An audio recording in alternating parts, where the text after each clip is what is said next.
stuff's crazy. I don't need to tell you that. It's just kind of not good, I mean, the numbers with COVID are really bad, and they said it was going to be bad. They said it was going to get bad in terms of cases and hospitalizations and deaths. And we knew it, and we were expecting it.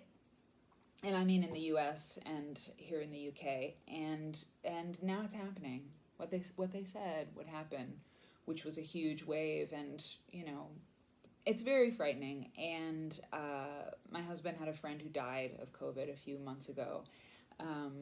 Thanksgiving and Christmas are coming up, and my family, of course, we always get together for one or the other, sometimes both.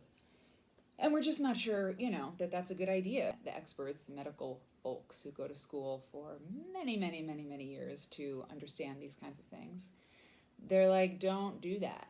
Don't this year. Of course, some people are like, thank God, I have an excuse not to go home for the holidays. I have been really grateful to have a little project, a little vlog project. I've got a lot of projects going, but this one's kind of different and it's new. And I like to talk to myself. I like to sort of have a distraction, and I know a lot of people do. And I'm working on a quilt. I'm doing this applique quilt. There's a video on this channel about it. And I've made some progress, but sometimes it takes a lot of brain power in a way that I don't know that I have when I have so little fabric here in London. So I have to keep solving problems that aren't really solvable. Like, it's a pictorial quilt, and I need to make a vine. Like, I want a vine around the edge, a border. And I don't really have any green. So I could make a border with not green. But I could also just wait till I get home and do it like that when I have some fabric. The vlog thing is new, and it's fun. So I'm doing it, and I can't stay away from those books, them fool books. So I'm going to do a book dip today. The book dips, if this is your first one, it's just simply like dipping into a book that I have about quilt history or having to do with quilts, because years ago I was making all the quilts all the time, and then my focus shifted to wanting to know more about the culture of them and the history of them. It's a special niche publication. This is an issue, a volume of Uncoverings. And Uncoverings is the journal, the collected research papers from year to year, the research papers that are published by the American Quilt Study Group. AQSG is kind of like a crush I had in junior high school. Like, I am extremely attracted to it, but I am frightened of it and intimidated by it.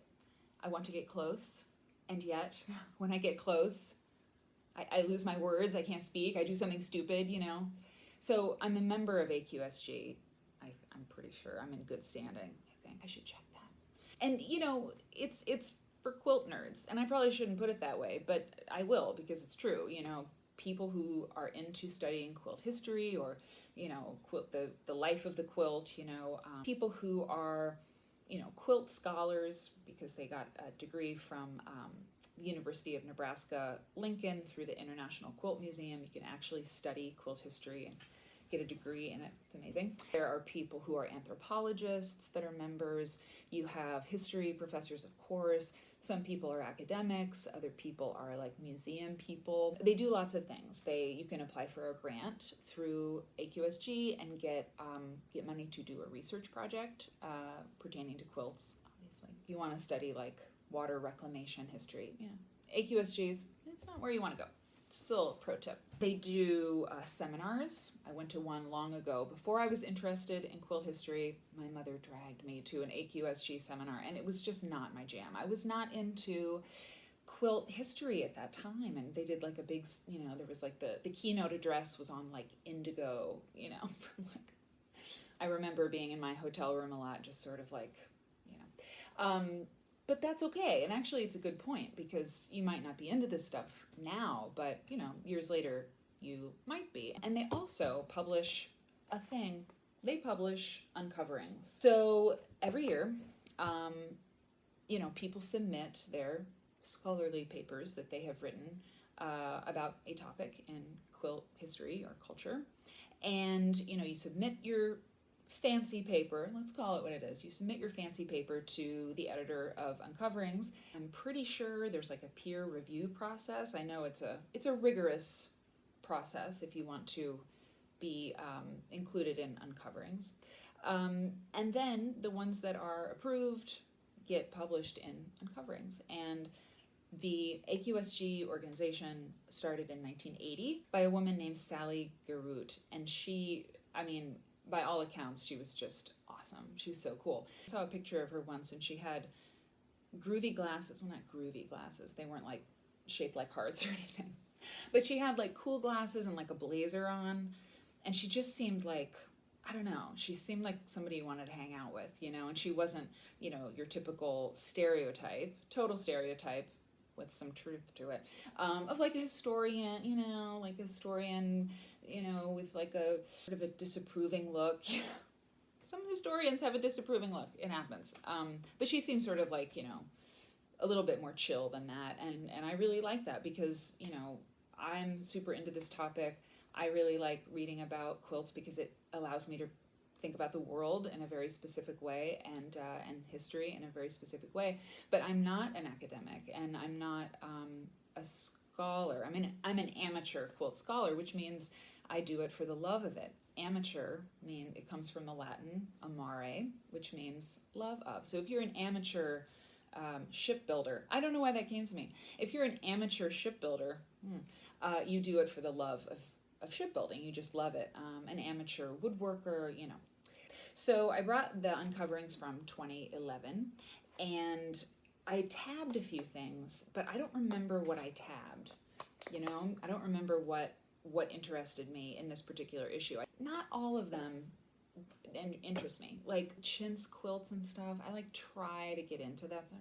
It's just not my jam. Some people would say that's blasphemy, and they'd be like offended that I don't like chintz quilts very much, but it's totally okay. There's so much to look at with this topic. You can find your groove. So what I'm going to do is read you the table of contents, and so you can see, what kinds of things they publish in Uncoverings, and like if you're interested in some of this stuff. So this was from 2011. And this was edited by Laurel Horton, who's totally awesome. If you want to know about Laurel Horton, check out issue 14 of Quilt Folk Magazine, South Carolina. We interviewed Laurel. This is volume 32. The Dublin Quilt, a Civil War textile document. Have you ever considered that quilts are documents? We say they hold our stories and our memories, but, in a lot of ways, they are really documents. They document time, they document, people and eras and, even through the dyes that they used in the fabrics. And, when you're lucky enough to get a quilt that's signed, then it's like really a document, So Civil War quilts are very interesting to a lot of people. Well, you can read about one of them in this issue. Okay. Oh yeah, and that's by Loretta B. Chase and Jan Cor Pender Dodge. Okay. Paper number 2. Seeking Enlightenment, a Quilt Historian's Guide to Freemasonry. Okay, by Amy E. Newell. Freemasonry. Well, that is interesting. The secret society of the Freemasons, this is what I know about the Freemasons. I might be completely wrong, but what I know about the Freemasons, the very little that I know about them is it's like this kind of secret, like club, like men only, right? So apparently there's a connection, or there are quilts that the Freemasons like made or used, or were there like secret messages in quilts for Freemasons?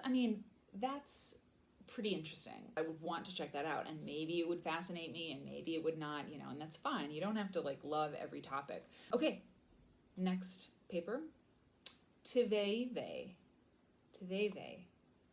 New word for me, okay? Women's quilting in the Cook Islands. Whoa, that is very interesting. I do not know anything about that. Phyllis Herda wrote this paper, and she knows a lot about it. So what kinds of quilts did they make? Do they make in the Cook Islands? If you want to know about that, guess what? There's a paper on it. Okay, there's 4 more. The collaborative relationship between professional machine quilters and their customers in the contemporary quilt movement. I remember now. I think that's one of the ones that I marked that one. Oh my God, the collaborative relationship between professional machine quilters, long armers, basically, right, and their customers in the contemporary quilt movement. I mean, by Margaret M. Bingham. That's crazy. Like, there's a paper about that, and like how it works, and like what it means, and when they started doing that. And by the way, people have been paying other people to quilt their quilts for a very long time, and I'm sure she talks about that. But like, yeah, it's so interesting. I'm reading you the abstract. The abstract, these kinds of papers just tells you what it's about, the summary. Highly specialized machine quilting technology has evolved from its introduction in the early 1980s into a major influence on the contemporary quilting movement. I'll say, oh my God, long armers, this is like a booming business. Probably more booming than ever with the virus and people making quilts all day, Using the sophisticated quilting machines, entrepreneurial quilters have reintroduced professional quilting services. This paper presents results of research investigating professional machine quilters and their collaborative relationships with their customers. Some people are like, I don't care, I just want to finish a quilt. Totally fine, but there are nerds out there. Oh yes, there are nerds. This pioneering study of the participants in this transformative movement, a movement, examines the motives behind the quilters' decisions to establish quilting services businesses and the motives of the customers for utilizing these services. Let's see, the reason I can think of, the number one reason that people want someone to long arm their quilt is because they don't want to do it. For many reasons, which I'm sure Bingham will discuss, right? You don't want to screw up your fabulous top that you labored over forever. If your quilting skills aren't amazing, like mine, not amazing, you just don't have time, you can't look at the damn thing anymore, so you want someone else to deal with it. There's lots of reasons, and apparently she's going to talk about it. The convergence of these two groups can provide opportunities for synergistic partnership, or, in some cases, miscommunication and disappointment. I've been there one time. I didn't specify thread color. I said, do what, she's wonderful long armor, brilliant. And I trusted her with my life. And I sent my quilt to her, my top, and I mean, she used pink thread, because there was pink in the fabric, and she went for it, and it just wasn't right. But I didn't tell her that, because she had long armed so many of my quilts, like 6 at that point. I was like, just go crazy, and I had a really bright electric blue in that quilt, and the pink just, and that was a tough one to make, man. That one hurt. But so, yeah, the miscommunication and disappointment that sometimes results. Okay, almost done. This study examines some of the factors that support successful artistic collaboration between professional machine quilters and their customers, and sheds light on a new and vital aspect of the contemporary quilt movement. Within the context of contemporary quilt making, the phenomenon of machine quilting exemplifies significant changes in the motivations, practices, and attitudes of contemporary quilt makers, raising questions about future directions and suggesting the need for additional research on contemporary quilt culture. Something I get asked all the time is like, what's the future of quilting? Like, what's coming next? What's the next style? What's the next innovation or invention? And, she's talking about that too, and with like a deep dive into like, what does it mean to have our quilts long armed, and are people going to stop doing that because they want to like connect with their quilt more, like this kind of stuff. If you're wondering about that kind of thing, this is where you get it. It's one of the places. Okay, the policy of good design, quilt designs and designers from the WPA Milwaukee Handcrafts Project, 1935 to 1942. This video is getting a little long, so I can't go into the WPA, the work Works Progress Administration's handicraft thing. I mean, Roosevelt, right? Roosevelt? Very interesting. And yeah, and so the handicraft project, the handicraft like arm of the WPA, they made quilts. Like people were paid to make quilts. And, you know, that's about all that I know about it, but it's all in this paper by Valerie J. Davis and Jackie Schweitzer. So there was another one up top that was written by 2 people. So that's cool. Like maybe you wanna dip your toe into writing a scholarly paper on a topic. Well, get a buddy, do it together. 2 more papers here. Just it's a wealth of information. Okay, reminiscences of women's work.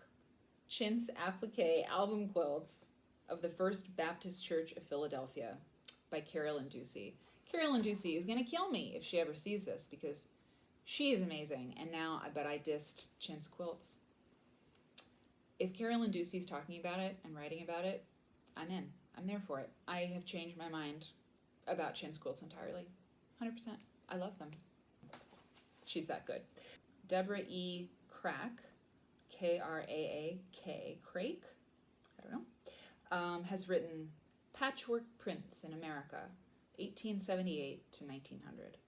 1878 to 1900 is a pretty specific and pretty small amount of time. I mean, they must have been getting shit popping in that little 22-year period in fabric printing. And maybe you're like, I would rather watch paint dry than look at something like that. Fine. Making it okay not to really like some of history opens the door to say, but you might like this other kind of history, and that means that, you know, you like history. I don't know. I'm going to read Carolyn Ducey's paper on chintz quilts now.